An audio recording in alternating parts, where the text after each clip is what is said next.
Djibril, nice to see you from Prague, Czech Republic. Of course, many fans in our country remember you in the Liverpool shirt, winning that Champions League trophy in 2005 alongside Milan Baroš and Vladimír Šmicer.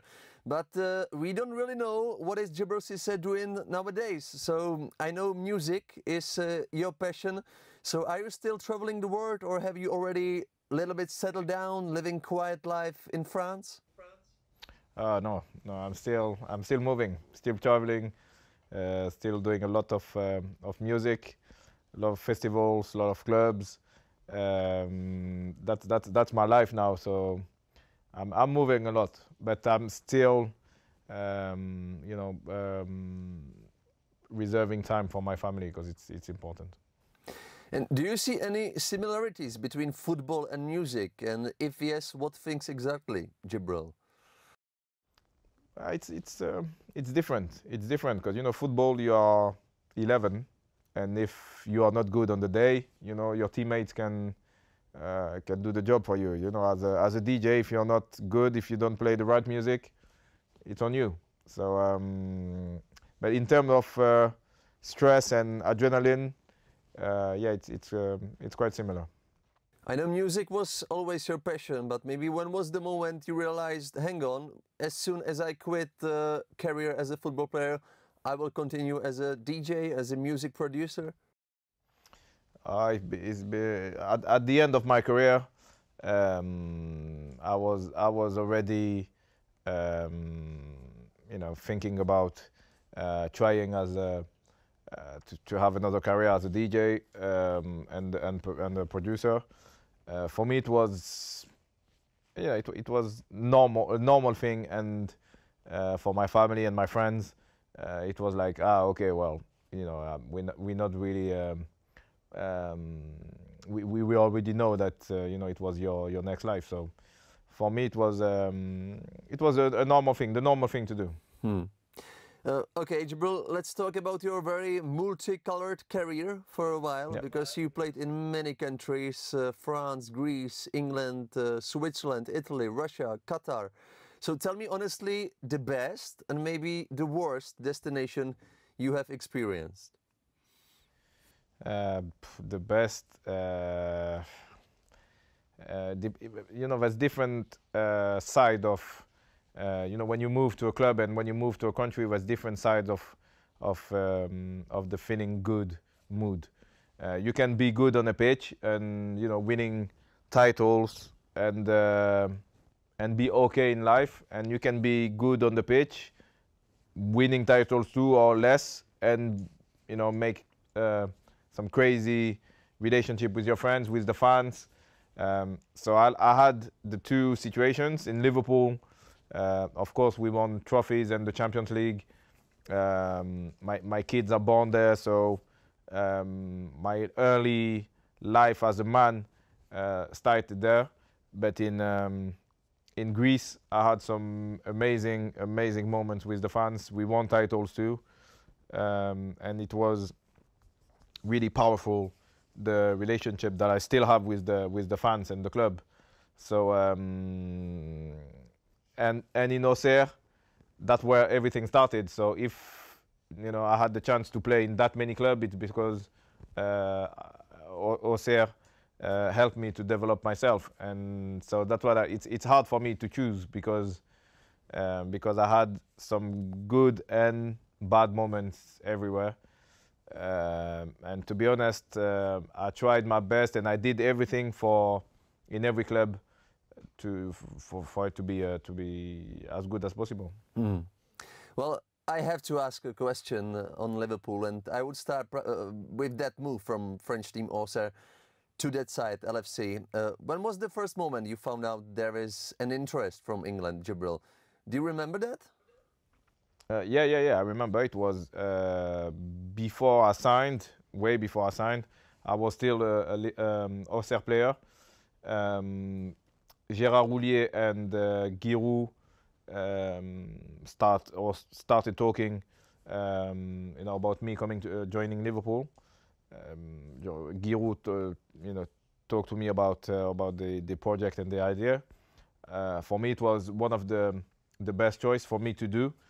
to develop myself. You know, I was still a young player, so to go, I had Real Madrid, I had Barcelona, I had different clubs, Inter Milan, but I wasn't, in my opinion, I wasn't ready to, you know, to go to this kind of football.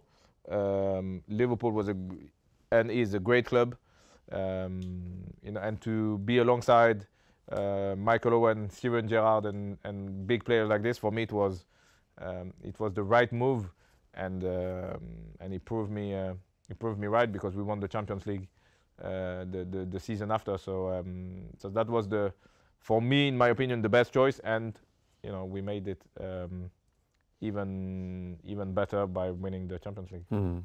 Yeah, I think the same. And by the way, how has the Istanbul Champions League final changed your life, Djibril, honestly? You know, it's you're entering the league of the big players. You know, you won the Champions League, so people don't see you the same. You know, they have more respect for you. They have more expectation. You know, you won the Champions League, so now you have to produce better and to be better. You cannot, you know, doing the same or worse. You have to improve. So it's a big responsibility. But you know, I wasn't scared of to take responsibility, and for me it was what I wanted, you know, to improve and to reach the top. Mm. I will try typical Czech question, because in that winning season 2004-05 you played 14 matches in attack of LFC with Czech forward Milan Baroš. So do you have any concrete memories on him? Yeah, Milan was my neighbor. He was we were living in a complex which we had really nice houses, and I was the last house, and Milan was the house that's next to me. So he's a great guy. I like him. Really funny guy, and we had a lot of talk together, and you know, we were the same position but not rivals. We were friends, and if it was his turn to play, you know, I was happy for him, and the same for him. So really great lad, and top guy, and a really good player, you know, top scorer. I guess, are you still in touch, by the way, with Milan? No, I saw him when he was in Lyon, I think. I saw him once, and no, unfortunately I'm not in touch with him, but still he knows what I think about him, and if I see him again, I'll be really happy to see him. Okay, I saw on your Instagram account, Djibril, that you accepted invitation from Liverpool to play match of LFC and Celtic legends at the end of March. So what is your connection to Liverpool right now, and when was maybe the last time you visited Anfield, for example? Oh, it's you know, this, when you lived a lot of big things with a club, you know, you cannot like disconnect like this. So you are connected for life, and as long as Liverpool would call me and the foundation would call me, I'll be here for them. It's a special club. It's a special fans. It's a special stadium. So so I'll always be available for Liverpool. And the last time I came, it was I think it was for a legend game we played against Milan, and I came. I think I came another time to watch a Champions League game, I think, but I don't remember when it was. Okay, so I understand you still follow the club. So this season, from Liverpool's point of view, is really upside down. So Djibril, where do this side has maybe the biggest problem, and how would you solve them, honestly? Oh, I'm not qualified to tell Klopp what to do, or the club. Yeah, the season is a little disappointed. We expected better than from the team, but sometimes, you know, in a club you have ups and downs. At the moment, the club is not at the best as they should be, but I'm still confident. You know, there's new players just arrived, Gakpo, Nunez. They still need time to be really adapted to the Premier League and to the club, and we need to finish as well as possible, and to start strong next season. So today you still believe they will make top 4? Are you optimistic? I am, because there's still games and still points to grab. So as long as you have the possibilities here, it's possible. There's other teams, there's other clubs that want to finish top 4 too, but there's 11 or 12 games to play. It's a lot of points. So yeah, of course I'm optimistic. Mm-hmm. Okay, Djibril, let's go to Greece together now, because I guess you are still very famous in Panathinaikos, especially for the 2010-11 season where you scored 22 goals in 32 matches. Tell me, why did you go to Italy from Greece after a very successful season? To be honest, it wasn't. It was a forced decision. It was the team, the club, and myself. We really didn't want to move. I didn't want. The club wanted me to stay, but in terms of economic, it was the best situation for the club. The club needed some money, and in terms of value, I was one of the players who can bring some money to the club. And I was really sad to leave the club too, but the crisis arrived in Greece, and there's nothing we could have done, to be honest. And yeah, I was seeing myself staying for a long time. Mm. Well, talking about Greece and England, in your opinion, where are better fans, Djibril, according to atmosphere, in England or in Greece? It's different. It's two different kind of atmosphere. In Liverpool, it's I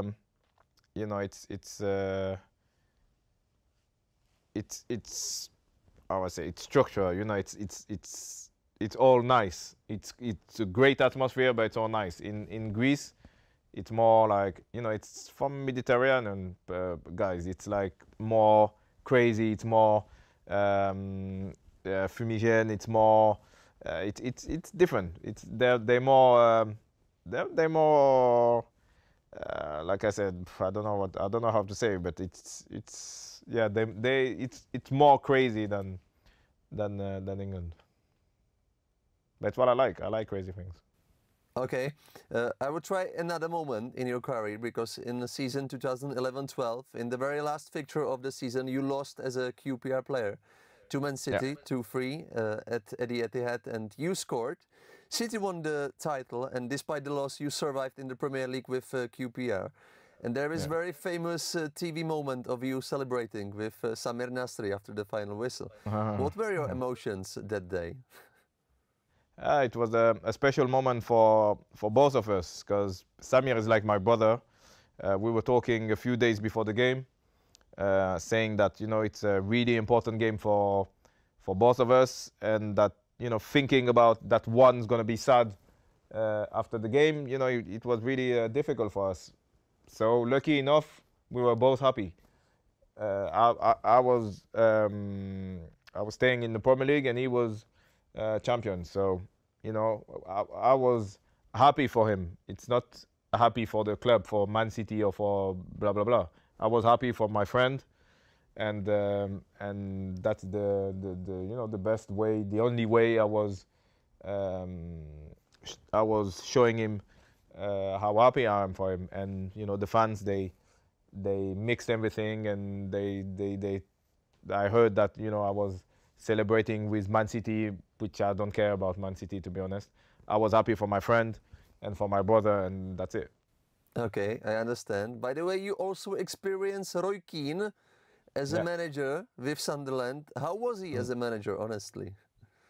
As a manager, he was really good. He was really good, really fair, really straight to the point guy. No bullshit. He was like, okay, you're good enough. Okay, if you're better than the guy you are opposite, so you play.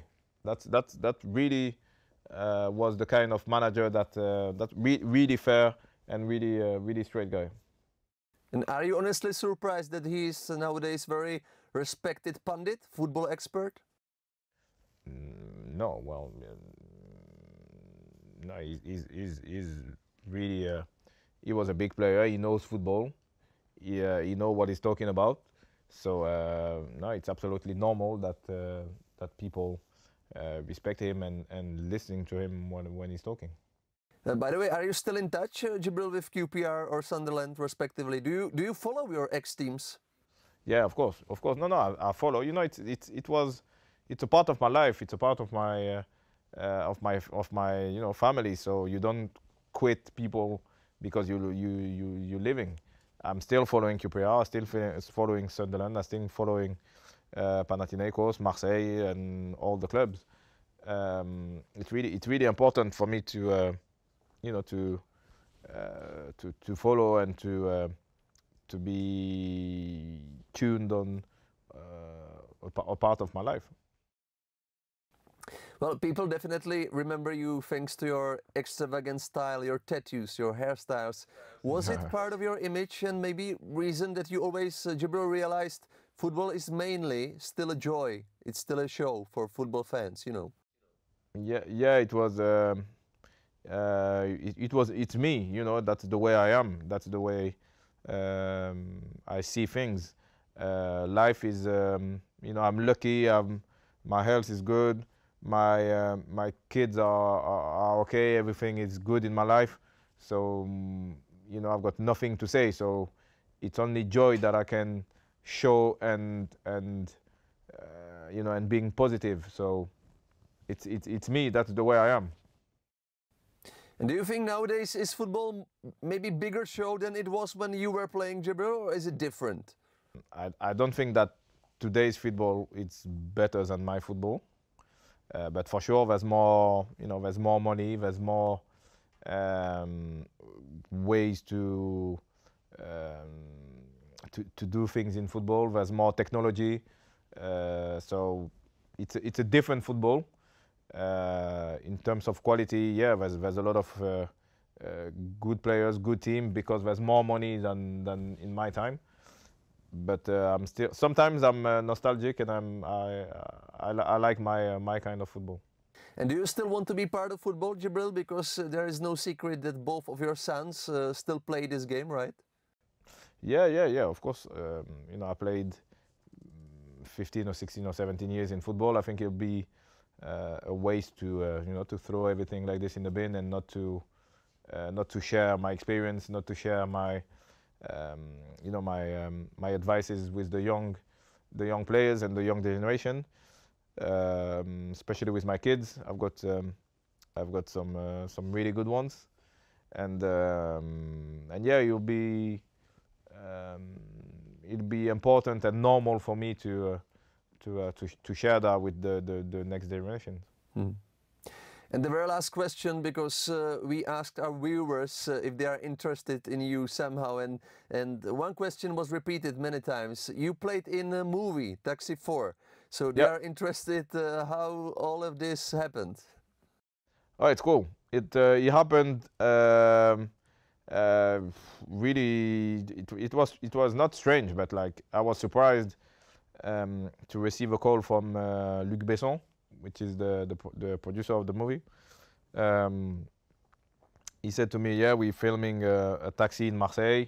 You are the top striker, the top signing at the time. So it'd be great if you can be in the scene." And I was like, "Yeah, it's something big, and it's a movie that I really like. So let's go." And that's how it happened. And were you nervous? Maybe more, you know, than in a football? Yeah, it's different because it's you know that millions of people are gonna watch the movie.